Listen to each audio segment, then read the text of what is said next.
अभी हम देखते हैं Python for loop. For loop क्या होता है कि देखो, नॉर्मली हमने जो पढ़ा था ना, बेसिक बेसिक से जो पढ़ा हुआ था, डेटा टाइप्स क्या क्या पढ़े थे इसमें। लिस्ट थे, टपल थे, स्ट्रिंग्स थे, है ना। तो जहां पे भी वैल्यूज में इंडेक्सिंग होता है या जहां पे भी डाटा टाइप्स में सारे वैल्यू एक साथ आते हैं, सीक्वेंस में आते हैं, for that we can use loop. इसलिए टू सिंगल सिंगल एलिमेंट को एक्सेस करने के लिए the following with Python used to iterate over a sequence, list, tuple, string और अदर इटरेबल ऑब्जेक्ट्स। मतलब आप क्या करोगे, अगर आप फॉर लूप लगाते हो तो कोई भी सीक्वेंस लगा लो, लिस्ट हो गया, टपल हो गया, स्ट्रिंग हो गया, अब इनके अंदर इंडिविजुअल एलिमेंट्स को आप एक्सेस कर सकते हो। ठीक है, तो हम देखने वाले कैसे करते हैं, पहले इसको हम देख लेते हैं। फॉर सिंटेक्स क्या है, फॉर वेल, मतलब कोई वेरिएबल हो सकता है जैसे I O whatever, for well in sequence. Sequence जो है ये वो वेरिएबल आएगा जिसमें आप, ये तो लिस्ट होगा, ये टपल होगा, ये जैसे कुछ स्ट्रिंग आएगा या और भी कुछ आ सकता है इस टाइप का। तो इसके बाद बॉडी ऑफ फॉर। ठीक है, हम इसको ऐसे रन करते हैं। तो अगर मैं इसको आपको दिखाऊं कैसे रन कर रहा है ये, सिंपली आप देख सकते हो कि यहाँ पे लिस्ट, एक मैंने एक लिस्ट ले लिया जिसका नाम है नंबर्स। ठीक है, यहाँ पे एक लिस्ट ले लिया, यहाँ पे एक लिस्ट ले लिया, ये लिस्ट है। तो इसके अंदर मेरे सारे एलिमेंट्स है, ये एलिमेंट्स आ गए। ठीक है जी। अब मैं चाहता हूँ इंडिविजुअल एलिमेंट्स को प्रिंट करूँ। कैसे किया मैंने, फॉर वेल। वेल मतलब it can be any variable, well की जगह पे आई लिख दो, काम कर जाएगा। फॉर वेल इन नंबर्स, मतलब ये जो सीक्वेंस क्या वो था ना आपके सिंटेक्स में, for well in sequence. Sequence मतलब यहाँ पे लिस्ट लिखा मैंने, फॉर वेल इन सीक्वेंस, या जो है यहाँ पे नंबर्स है, print the values R comma well, मतलब ये वैल्यू जो है वो ही आपका ये वैल्यू है। तो ये क्या करेगा, इटरेट करके सिंगल सिंगल एलिमेंट्स को वो ऐसे प्रिंट करेगा। जरा 6 आ गया, 5 आ गया, 3 4 8 ऐसे द वैल्यूज आर करके हर वैल्यू प्रिंट कर रहा है। तो actually it accessing the individual elements from A list और सीक्वेंस ऑफ वेरिएबल। ठीक है जी। तो ये कुछ नहीं है, ये आप मत देखो, ये अभी जरूरत नहीं है, बस इतना, ये भी नहीं है, ये नथिंग एल्स। बस आप यहाँ देखो, ये सिंपल सा वैल्यू है। ठीक है, तो बस फॉर का काम क्या होता है कि आपको पहले बताया कि ये एक्सेस करता है आपको इंडिविजुअल वैल्यूज को। ठीक है जी। तो मैं आपको थोड़ा सा दिखा देता हूँ प्रोग्रामिंग में इसको। ठीक है, इसे लगा लो मैंने एक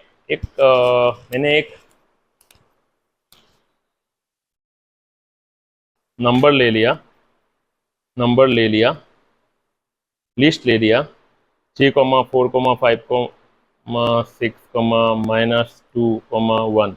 ठीक है, तो यहाँ पे मैं फॉर लूप लगाऊंगा, यहाँ पे मैं फॉर लूप लगाऊंगा फॉर वेल, है ना, वेल। तो इसको मैं लिख देता हूँ फॉर आई, कुछ भी लिख दो ना, फॉर आई इन सीक्वेंस, है ना, तो मैं लिखता हूँ मैं नंबर, है ना। कॉलन देना मत भूलना, कॉलन जरूरी है। Enter for i in number, then print, print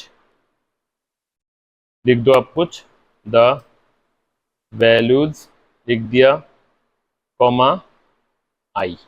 ठीक है जी, करते रन इसको, आ गया ना सारे वैल्यूज। यही है, यही था सिंपल सा चीज। ठीक है, मतलब फॉर आई की मतलब यहाँ कुछ भी लिख दो वेरिएबल, इसको यहाँ प्रिंट करोगे तो ये सिंपली आपको सारे वैल्यूज एक एक करके प्रिंट कर देगा। हाँ, एक चीज पता है ना कि लिस्ट में सारे वैल्यूज की इंडेक्सिंग होते हैं स्टार्टिंग फ्रॉम 0। तो 0 स्टार्टिंग होते हैं इंडेक्स, तो एंड तक जाएगा ये इंडेक्सिंग, वो इंडेक्सिंग है।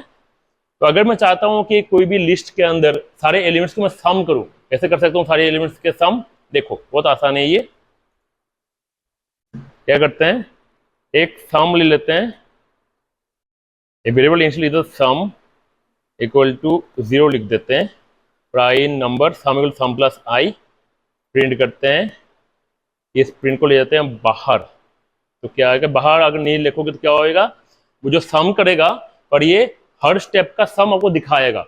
अगर आपको एक साथ पूरा सम दिखना है तो आपने इस प्रिंट को फॉर से बाहर लेके जाना है। पहले भी बताया था आपको, फॉर में ये भी वही चीज है, इंडेंटेशन है, रूल एक ही है, इंडेंटेशन है। मतलब ये समझाता है कि आपका बिलोंगिंगनेस, मतलब ये जो इसके अंदर आता है वो दिखाता है इफ एल्स की तरह ही है। तो अगर प्रिंट को मैंने लेफ्ट में कर दिया विद इंडेंटेशन, तो मतलब क्या होता है कि अभी ये प्रिंट जो है इफ फॉर पे डिपेंडेंट नहीं है। तो यहाँ पे कैलकुलेशन होने के बाद जो जो भी रिजल्ट आएगा वो आपको एक ही बार में आएगा। ठीक है, तो यहाँ सब हम करता हूँ तो रिजल्ट एक ही बार में 17 आ गया। ठीक है जी, जो मैंने पहले किया था वो आपके हर स्टेप में सम दिखा रहा है। पहले जो नंबर्स थे, पहले सम में आपका 0+3 आया। यहाँ पे देखो सम का वैल्यू 0 है ना, इसलिए यहाँ पे सम का वैल्यू 0 आया था। द सम 0 हियर, तो 0+3, पहले सम 3 आ गया था, फिर सम यहाँ पे 3 उसने प्रिंट करके दिखाया, आपको नीचे दिखा दिया। ठीक है, फिर आपका फिर फॉर लूप फिर घूम के दोबारा फिर 4 आ गया। पहले यहाँ पे मतलब सम 3 हो गया था, 3+4 7 आ गया, तो 7 होगा, न्यू सम 7 है, 7+5 12 ऐसे प्रिंट कर रही है। ठीक है, तो इनिशियली वो स्टार्ट कर रहा है 0 से, इसके बाद प्लस करते करते वो आगे जाके एक जगह पे सेट हो गया जो फाइनल रिजल्ट जो है। तो मतलब यही है कि आप अगर आपने हर स्टेप दिखानी है सम के, तो आप बेशक आप प्रिंट को अंदर डाल दो, मतलब फॉर के इंडेंटेशन के अंदर डाल दो। अगर आपको नहीं प्रिंट करवाना, आपको एक ही लाइन प्रिंट करवानी है, तो इसको आप बाहर कर दो। ठीक है, जो मैंने किया था थोड़ी देर में यहाँ पे दिखाया था आपको मैंने, अब बाहर कर दो, ये आपके लिए बहुत है। ठीक है, तो ये बेसिक सा फॉर लूप है, हम इसको भी आगे और भी एग्जाम्पल करने वाले हैं, एक सब समझ लो इसको। ठीक है, तो हम दोबारा आते हैं फॉर लूप में। तो ये अब ये दिखाया मैंने आपको सम वाला। रेंज फंक्शन बहुत ही इंपॉर्टेंट फंक्शन है। रेंज फंक्शन मतलब आपने एक्चुअली अगर आप कोई रेंज को चाहते हो डिफाइन करना, if you like to define a range, कोई रेंज मतलब जैसे लगा लो आप चाहते हो कि आप 10 से लेके 90 तक सारे सारे वैल्यूज आप प्रिंट करो। ठीक है, आपके हिसाब से एक, या तो आप ऐसे करो मतलब 10 11 12 एक एक मतलब इंक्रीमेंट उसमें करो, या आप चाहते हो 2 3 के इंक्रीमेंट में करते हो, 10 13 16 ऐसे करते रहो, सब कुछ हो सकता है। It can happen in range function only. ठीक है, तो रेंज फंक्शन का फंडा क्या होता है, रेंज में 3 वैल्यूज मैक्सिमम होते हैं। तो range, start, stop, step size. Start क्या होता है, स्टार्टिंग पॉइंट होता है। स्टॉप होता है कि एंडिंग पॉइंट। स्टेप्स क्या होता है कि मतलब आप कितने नंबर से बढ़ने चाहते हो, मतलब इंक्रीमेंट कितने नंबर से करना चाहते हो, वो होता है आपका स्टेप साइज होता है। तो अभी हम एग्जांपल देखते हैं, इट विल बेटर, है ना। स्टॉप में जो भी लिखोगे इससे एक घर कम तक जाएगा, नहीं पता लगा ना, देखते हैं, चलो लेट्स चेक इट आउट। ऐसे लगा लो मैंने फॉर आई इन रेंज लिख दिया। अगर आप सिंगल वैल्यू डालते हो तो मतलब यह होता है कि तो लगा दो मैंने 5 लिख दिया। ठीक है, और मैं जस्ट इसको प्रिंट करता हूं। सिंगल वैल्यू अगर लिखते हो रेंज में, स्टार्टिंग वैल्यू होता है 0 से, अब एंड करते हो इससे एक घर कम मतलब 4 तक। 5 वैल्यू यहाँ पे 1 2 3 4 5, 5 वैल्यू यहाँ पे, पर यहाँ पे स्टार्टिंग होता है 0 से, एंड होता है 4 तक। अगर आप सिंगल वैल्यू मतलब वो स्टॉप वैल्यू होता है, जिससे एक घर कम तक जाएगा। और अगर आपने चाहते हो कि स्टार्टिंग वैल्यू आप डिफाइन करो खुद से, अगर लिखना चाहते हो जैसे लगा लो 1,5 लिखते हो, तो क्या होगा, वो स्टार्टिंग 1 से होगा, जाएगा 5 से एक घर कम अगेन 4 तक, पर यहाँ पे आपका स्टार्टिंग आप डिफाइन कर दिया।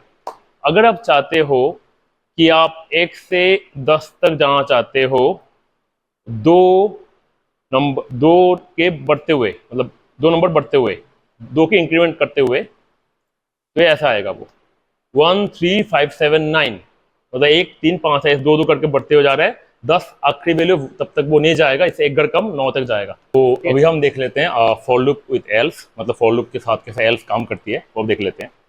तो एक्चुअली इसके एग्जांपल अब दिखा देता हूँ, आपके लिए आसानी हो जाएगी। So if you can see, अब इस एग्जांपल के बारे में बताते हैं आपको। क्या यहाँ पे मैंने एक लिस्ट लिया हुआ है, इट्स अ लिस्ट। ठीक है, तो मेरा काम क्या है, I have taken a input digit 3।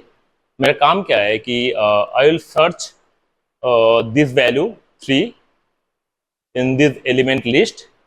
तो जहां पे वो सर्च करना खत्म हो जाएगा, इसके बाद वो लूप से बाहर हो जाएगा। ठीक है, that's what we want to do with this programme.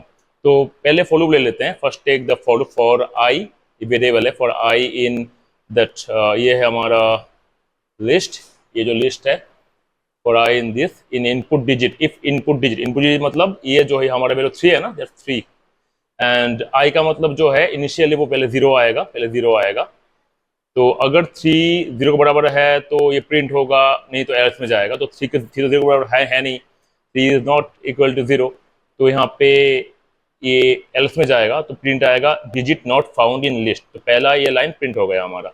इसके बाद यहाँ पे 0 चेंज होकर आ गया, अगला 1 आ गया, तो 3 1 है क्या, नहीं है, तो फिर से एल्स में जाएगा, दोबारा ये लाइन प्रिंट हो गया।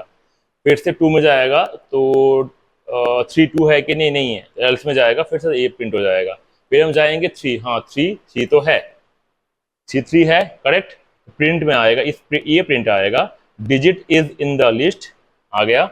इसके बाद ब्रेक स्टेटमेंट, ब्रेक मतलब ये लूप से बाहर हो जाता है, ब्रेक का काम होता है कि वो लूप से बाहर हो जाता है। तो अभी ब्रेक से क्या होगा, वो लूप से बाहर हो जाएगा, इसके आगे मतलब इसके आगे कोई भी चीज काउंट नहीं होगी, इसके आगे वो कंटिन्यू नहीं हो सकती वो।